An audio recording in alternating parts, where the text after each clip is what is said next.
The stage is yours. All right. Hi, everyone, and welcome to my talk titled Hilt, the Diagram Running. In this talk, I will try to take you through the basics of dependency injection, first without libraries, and then with libraries, and we'll see how we go from doing manual dependency injection to using Hilt. And I hope that by the end of this talk, you would have sufficient knowledge or your interest would have been piqued enough to want to try out Hilt. So what is dependency injection? If you're sitting in this talk, I'm certain you must have heard different answers to this question at different points in your careers. According to Wikipedia, dependency injection is a technique, but other sources call it a design pattern. The general idea, however, is that things can depend on other things. Object depends on other objects. To help you understand this better, let's digress a little bit. I recently became a plant mom. I know many of us can relate to that in this pandemic. And while I absolutely love my new role, sometimes I feel woefully at it and sometimes forget to water the plant. I thought it would be great to be able to automate this task and have a robot help out instead. So let's say I did get my wish and this happened. What would this look like? First, I will build a robot that knows how to water plants. My plant needs water to survive. The robot needs a watering can which will contain water to water the plant. But the robot does not need to know how to get the water, and the water should be available on demand when it's time for the plant to be watered. The robot technically just has the watering can, or it knows that like if it has a water source, then it can get the water. So how do we translate this to code if we say we want to code this out? First, we can have a robot class. Let's call it RoboGardener. And it is dependent on a water source object to provide the water whenever the water plant method is called. So the thing is, without dependency injection, anytime you call water plant, you would have to create a new water source every time. And this is not the best approach. So how can we make this better? Let's start with the first step. There are three types of dependency injection methods, and we'll start with the constructor injection. You can see that in this case, I've created a constructor for RoboGardener and sent in a water source. All the water plant method has to do now is to dispense water. It doesn't need to know what water source it is using. And then say I want to run this in the main method of Kotlin. Once I create a new RoboGardener, I pass in, say, a cup of water, which is a valid water source, and then water the plant. The water source could be switched at any instance, and so far it's like it implements the water source, then the RoboGardener is good with it. We could have a watering can or even a hose. The next type of dependency injection is the one done through setter methods. We might decide not to pass the water source through the constructor in this case, because imagine we have like 10 kind of dependencies in it. It gets messy really fast. Instead, we can choose to delay setting the water source until RoboGardener is initialized. So in this case, we have the late init var water source, and then once we call the water plant method, we just dispense the water. So when we need to create RoboGardener, we are not sending a new water source into the constructor. Instead, once we have the object, then we can call the water source parameter, water source field rather, and then in this case, say we want to use a watering can, and the RoboGardener goes ahead to water the plant. The last type of dependency injection is using of interfaces. So say we don't want the setter, let's say we want to keep our water source field private. We don't want the world to know about it. Assuming we are building, say, a public API. And we also don't want constructor injections because that can get messy really fast. So in this case, we can use like a water source manager that's an interface to manage the water source. So in this case, the RoboGardener implements water source manager, and then it overrides the provide water source method, which takes in the water source and then initializes the private field inside RoboGardener. This way we're encapsulating our field and we only have like a public method to set the water source. And there's no way to actually get the water source field, since it's private, and like that way we can keep things encapsulated. And then when we want to use it, we initialize RoboGardener. We call the provide water source method. This time we decide to pass in a new host, and then the RoboGardener goes ahead to water the plant. And you can see that in all the 3 cases, there's nowhere where we are initializing a water source inside the RoboGardener. We're letting the robot actually does not need to know how to do all of that. And this is how we can do manual dependency injection. So say we want to visualize a graph of everything we just said. Here we have a RoboGardener depending on a water source. And this is like, I think this is the simplest of graphs you can have for any dependency injection graph. Dependencies can also be passed along to a class with service locators. The initialization of these dependencies, however, will still be hidden, but they would not be dependent into the class. In this case, they will depend on another object. This object usually knows how to create all the required dependencies. So this is not dependency injection, but I think the general idea of inversion of control still works here, because RoboGardener would not know how to create the water source. Let's take a look at how that will work.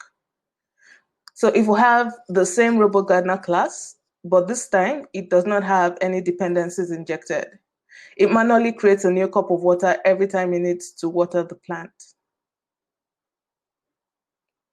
And then with the service locator, we can have like a service locator class and then get an instance of it if we want a single thing, and then we'll find the water source. In this way, we're still hiding the initialization, the creation of the water source, but we're not injecting it into the class. So service locators are another way to pass in dependencies, but they are not necessarily, it's not necessarily dependency injection, since it doesn't follow any of the 3 types we mentioned before. So we've seen how to manage our dependencies manually so far. All the approaches we've taken for the 3 types are the right ones, but like it's cute because it's we're managing just one dependency, so it looks like it's very easy to manage. And one advantage we have is that we don't have additional overhead of a new library size.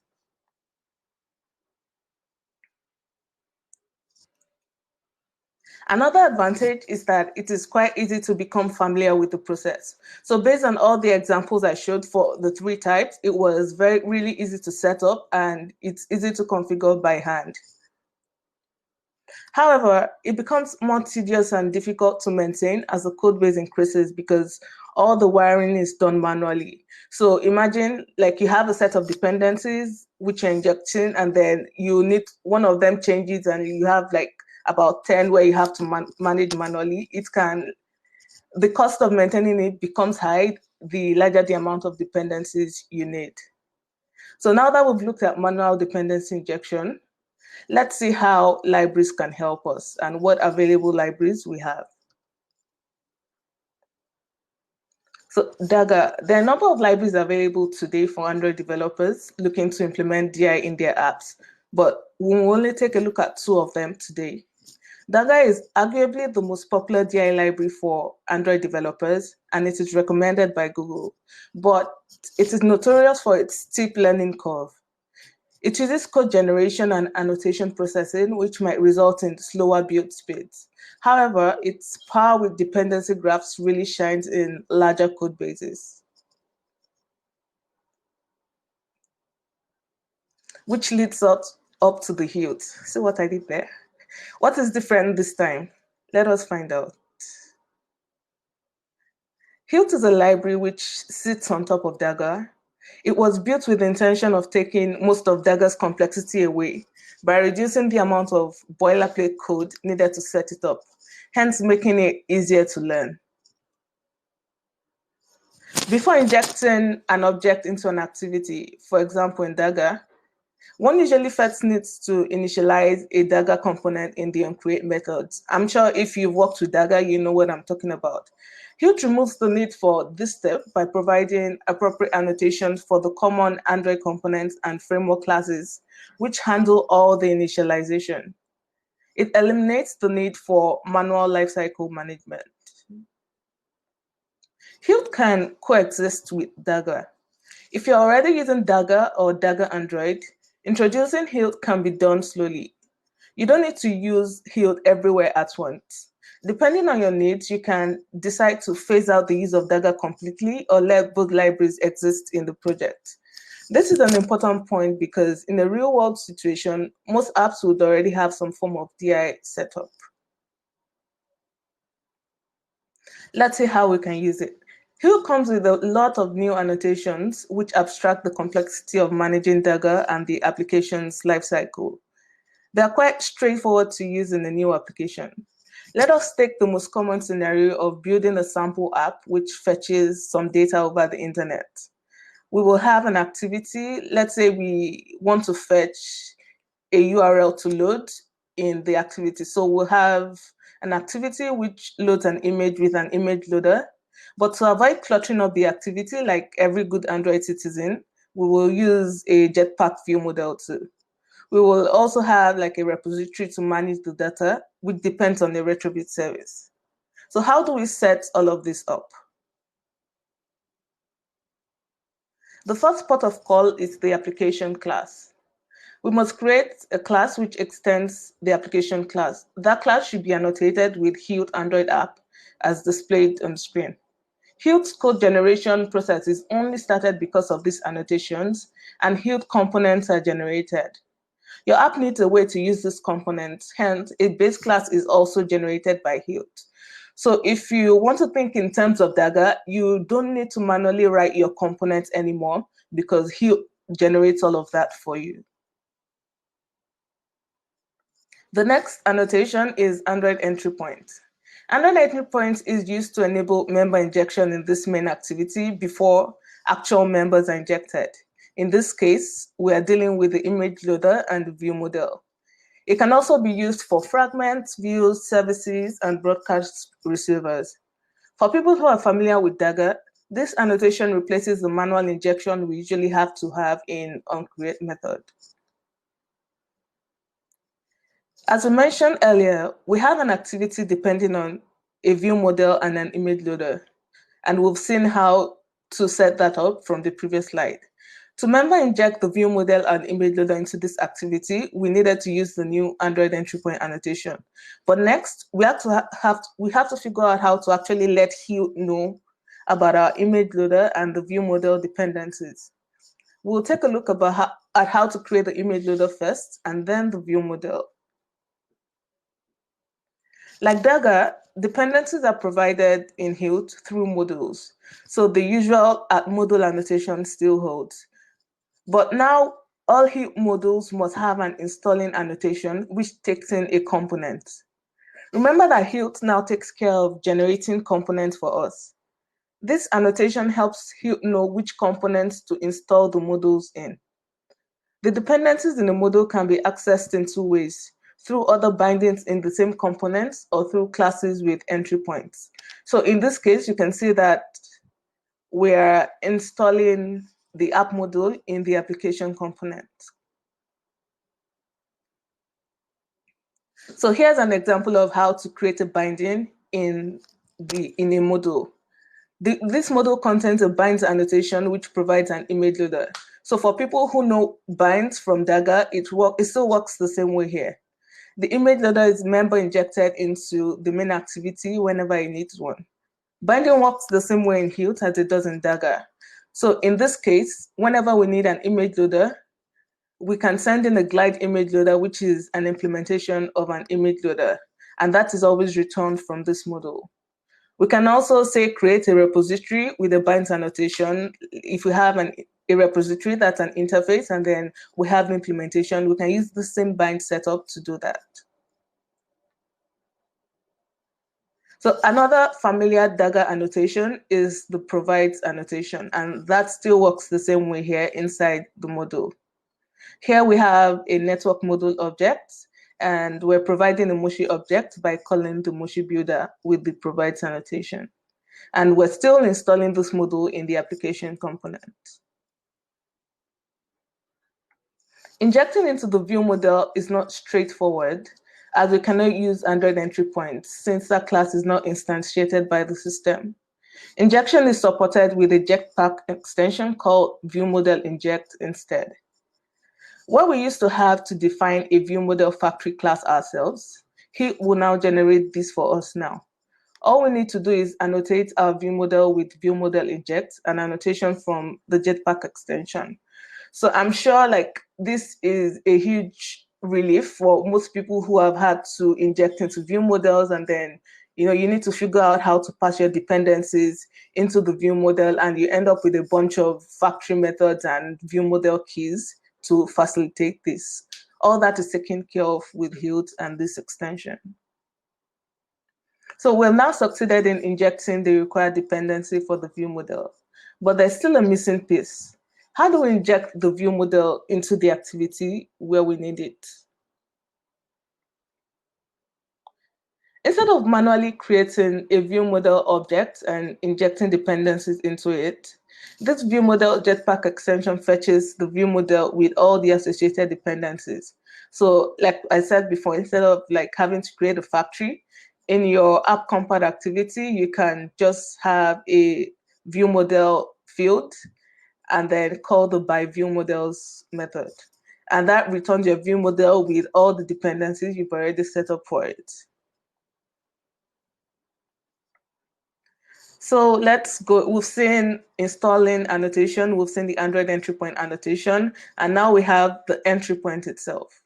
This is usually used for Android components that do not support the Android entry point annotation. So currently, the activity, the service, the broadcast receivers all support the Android entry point, but the content provider doesn't. So for you to use Hilt's dependencies injected by Hilt there, you have to annotate that with the entry point instead. Entry point annotations must be accompanied by the installing app annotation. This allows Hilt to know where to install that module. So in this case, we're installing into the application component class, and we want to retrieve an image loader. So it's not necessary to, unlike the usual Hilt module methods, you don't have to provide the dependency here, but the dependency must already exist in the Hilt graph somewhere. That's why Hilt is able to, take the image loader and then look through the graph to see, since it's in the same component, it looks through to see where an implementation of image loader already exists and sends us that instead. Here's how we can retrieve the dependency from the entry point. So we have an entry point object, and then we call the get method on it. Remember that we install the module in the application component. So in this case, we're retrieving an application context and passing in the name of the module. And then once we try to get the image, once we try to get the object from that we installed on the module, then we'll see it appear once we type in dots. We'll see it appear as one of the list of things to be returned. So we might need to retrieve the entire entry point interface. We'll see a use case for that later in the talk. Entry point accessors from application returns this. The context can be any context derived from the application context because we install that module in the application component. So let's talk about scoping. Sometimes we want an object to survive configuration changes because we need to provide the same instance of this object to an activity even after the activity is recreated. I'm sure that's a very familiar use case for all Android developers. At other times, we might want the same instance of a dependency only for as long as an activity is alive. And this is where scoping comes in. Scoping is achieved in Hilt with annotations for some Android framework classes. This table matches the framework classes to their scopes, and this should cover most of the use cases Android developers have. The corresponding Android components are generated based on the scopes. This is why it is a must for all Hilt modules to have an installing annotation with a component. The module is installed in the associated components, and all the bindings are accessible in that scope. Scopes have different hierarchies based on the lifecycle of the respective Android classes. Singleton is matched to the application scope. That means that bindings annotated with this scope have only one instance throughout the lifetime of the application. Activity return scope is used when an object needs to survive configuration changes. It is used in conjunction with the view model. Activity scoped objects are always recreated after a configuration change because it is scoped to the activity. Bindings and scopes are available to other components from the top down based on this chart, but not the other way around. That means that bindings from a module installed in the view component, for example, are not going to be available in the activity return component. So let's talk about scoped and unscoped bindings. From this module, we can see that there is an installing annotation with an application component class. That means the module will be installed in the application component. Based on the hierarchy discussed in the previous slide, this implies that bindings from this module will be available to all the components in the app, right down to the view with fragment component. This binding within the module is currently not scoped though, because there's no annotation attached to it. And bindings in modules are not automatically scoped regardless of the installing application. So if you want to scope a binding, you have to compulsorily put an annotation corresponding to whatever component you want it in. So let's see how that works. To achieve scoping, like I mentioned before, they must be annotated, and there are certain rules guiding that. So it's either they're annotated with a scope, and the scope must match the component the module is installed in. So in this case, if you recall from the graph from a couple of slides before, you see that we had the application component matched to the singleton annotation. So this scoping is correct in this case because we're installing the module in the application component and we are using a singleton annotation for the bind image loader. However, this binding is wrongly scoped because the scope of the binding does not match the component the module is installed in. So it can either be unscoped or be singleton. And here's the error message from Android Studio. You get an incompatibly scoped binding error message, and then it tells you it needs to be singleton. So it tells you that since the module is installed in the application components, that means it has a scope of singleton, then it may not reference bindings from the activity return scope. So let's talk about view model bindings. All the dependencies injected through view model injects, that's the annotation on the constructor, are automatically installed in the activity return component. If you recall, you'll notice that this activity return component is the one that survives configuration changes. This limits the scope of types that can be injected into the view model. You can either inject unscoped objects with the same scope, that is the activity return scope, or with the application scope. So let's talk about predefined qualifiers. Hilt comes with some of them, and this is handy in bindings where, say, you need to choose between sending in an application context or an activity context. We'll see how they're used now. So in this example, we're injecting the repository with an activity context through the constructor. So, instead of having to manually do all that configuration yourself, like sometimes we have to do, with Hilt, all it takes is an annotation with the right context. So official recommendations from scoping from all the guides and documentation and tutorials. Scoping is really expensive. It impacts the runtime performance. it increases the generated code size. So the recommendation is to use a reusable instead of a component scope when you can, because that object will be alive as long as that component you scoped it to is alive, which can be expensive and impact performance. So they say only to scope if it's required for the correctness of the code.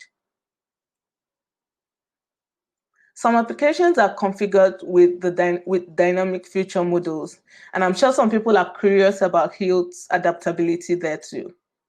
According to the documentation, Hilt code generation needs access to all the Gradle models that use Hilt. So the Gradle model that compiles your application class needs to have all Hilt models and constructor injected classes in its transitive dependencies. So let's see how that works, or if that works. If your app uses regular Gradle models only, then you can use Hilt according to the documentation. But what about feature models? Let's see how that works, or if that works. According to the documentation, Hilt cannot process annotations in feature models. You must use Dagger to perform dependency injection in your feature models. So if you recall that one of the advantages of Hilt is that it can coexist with Dagger, and this is one of the examples where we would need to use that feature. So let's see what the process of using Hilt and Dagger in a feature model looks like. First, we need to install an entry point in the application component through installing from the app module. This app module must be able to be processed by Hilt. It's not necessarily the app module, it's like generally any module that can be processed by Hilt. And then we see the regular configuration for an entry point. We have the annotation, we have installing. Here we're choosing to install in the application component. And then we have an interface here called the image feature module, and we need to retrieve an image loader. And if you recall that I mentioned this, the image loader must already exist in Hilt's DI graph. And that's why we're able to get away with not using a provides or binds annotation on the image loader, because all Hilt will do is get this object and then go and look for it and check whether it exists on the graph before passing it to you where you need it.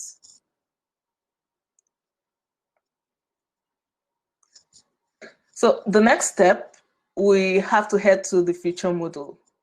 And here we create a regular Dagger component. The app module will create a regular Dagger component. So let's see how that works. So for people who are familiar with Dagger, you have the component annotation, and then as a dependency, you pass in the entry point we defined from the previous slide. And then we have an inject method that takes in the class you want to inject the dependency into. In this case, we have like a feature model activity, and then we have like a component builder and an interface where we have the regular Dagger build and dependencies method. So the third step is to inject the dependency in the feature model.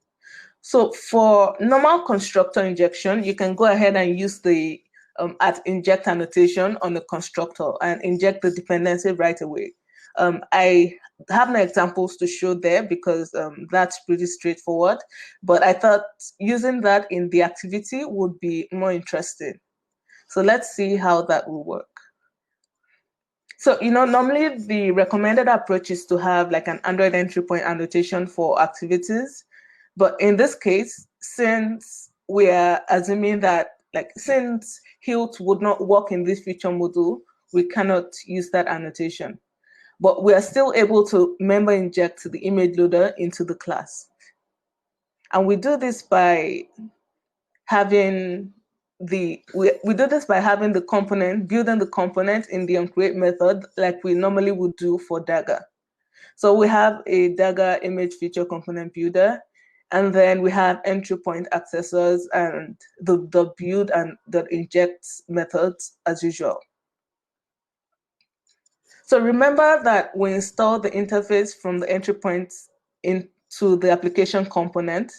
From this entry point accessor here, we can now pass in an application context along with the name of the class that holds the dependencies. In this case, we called it the image feature module class. And once we have this method and the .inject, then we can access the image loader from the activity without needing the Android entry point. So it's like a combination of Dagger and Hilt working together. So we've talked about how to do manual dependency injection. We've talked about how to use dependency injection with Hilt and talked about all the core APIs and annotations. So this last part will be about migration because I'm sure that's a common use case. I know many of us have like existing apps and you must be wondering if it's possible to use Hilt, or you are curious to see how Hilt can coexist with Dagger. Some other people might have apps they want to think of migrating to Hilt. I hope you are sold by this talk enough to think about doing that. So let's go briefly through my migration from Dagger Android. How did I end up with Dagger Android? I had a scenario I'm sure most of us have found ourselves using when using the Jetpack view model library. I had a sample app where I needed to inject dependencies into the view model's constructor and also inject the view model into an activity. After exploring a number of different options, I went with manually creating a view model factory with the help of Dagger Android. This next set of slides will just show we'll show like snippets of the conversion and we'll show what I took away and what I left in the app. So this is, the first step. In my build.gradle file, the root one, I added a bunch of dependencies. I also added the class path. I included the class path and added the, Hilt Android Gradle plugin there.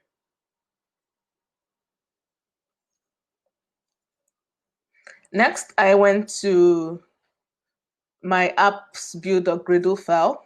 The Hilt plugin needs some Java 8 features, so it has to be enabled here. So I applied the Hilt Android plugin, and then I enabled Java 8 features for the app. In the same app build.gradle file, I took out all the Dagger libraries, but only at the end of the migration. If you're using Hilt, you actually do not have to import anything import any library that explicitly mentions Dagger. But if you're thinking of migrating, then I think it's best to leave both of the dependencies. And then when you're sure that you fully migrated, you can take out Dagger, but it won't affect your code. If you're looking to start a new project, it's okay not to include Dagger at all, as Hilt comes bundled with it.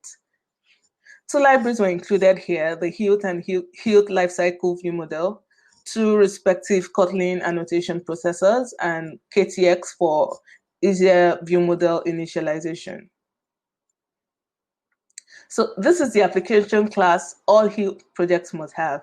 If you recall that I mentioned that for classes annotated with Hilt Android app, this is what triggers the code generation for Hilt. Hilt can't do anything without code generation.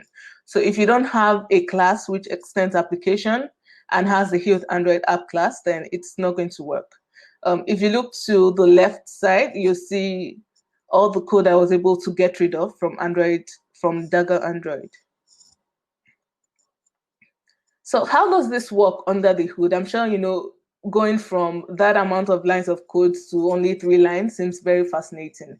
But we've talked about all the code generation, and I just want to show that it's not magic. Hilt just actually saves us from doing all that process on our own. So if you see here, we have a generated Hilt sample application class generated based off of my Hilt Android class. This class is now responsible for all the Dagger initialization we would have manually had to write. The inject annotation was replaced with a view model inject annotation. That's for the view model. This removes the need to manually construct a view model through the view model factory class.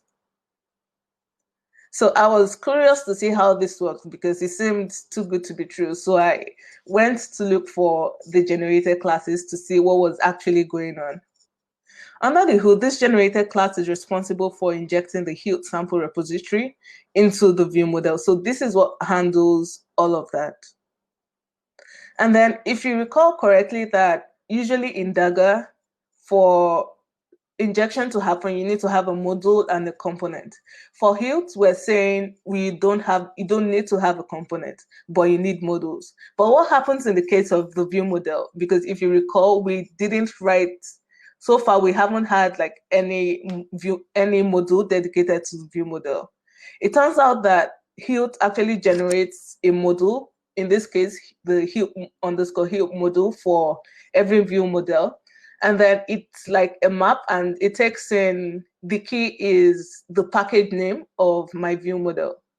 So it's like all these things still exist, but you don't have to do it manually anymore. Next, let's go to the main activity. I added the Android entry point annotation, and then I removed, on the left, if you look at the red lines, I removed the view model factory and replaced it with the KTX extension. And this should replace like all the manual Dagger configuration we usually have in the onCreate method. So I was too curious because it also looked like very interesting. So I went to look for the generated Hilt class. And if you see the lines, the part circled in red, we actually still have an inject method in the onCreate method, but we don't have to handle that manually anymore. In the same main activity class, I scrolled down and I found like a couple of view model factories. So it's like all these things still happen, but thankfully, thanks to Hilt, we don't need to do that anymore manually. And then I went through my module class to clean it up. I removed all the Dagger Android boilerplate code, the view model. So if you look on the left lower bottom for the red lines, since we already have the view model module generated for us, I deleted this completely because I have no use for it anymore. There's also no need for a view model factory, no need for a view model key.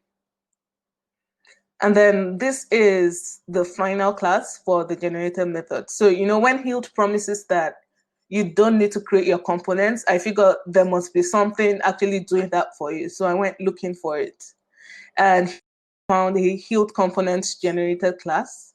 And I saw that for all my modules, which I listed from the previous slide, there's actually a generated component that takes all of this and puts it together and lists it how we would normally do if we had a component. And if you notice, based on the name of the class, because I installed all of my modules in the application component using the annotation application, using the installing annotation, all these modules were installed in the application class. So I've taken us on a journey from how to do manual DI to DI with Hilt, and we've seen how to migrate, or like all the code that goes away when you have a migration. There's no way I would have been able to come up with this talk if I did not have a number of resources to read and guide me, and these are all the resources I used. So I've also published the sample app with this code, with all the code and the migration. There's actually a commit for migration from Dagger to Hilt. If you're curious, you can find that on GitHub. I used a bunch of images from Pixabay, and I want to give a shout out to Ataul on Twitter, is Ataul for helping me review this. My first draft was very terrible, and based on all the feedback, I was able to fine tune it. Yeah, thank you for listening. That is all I have.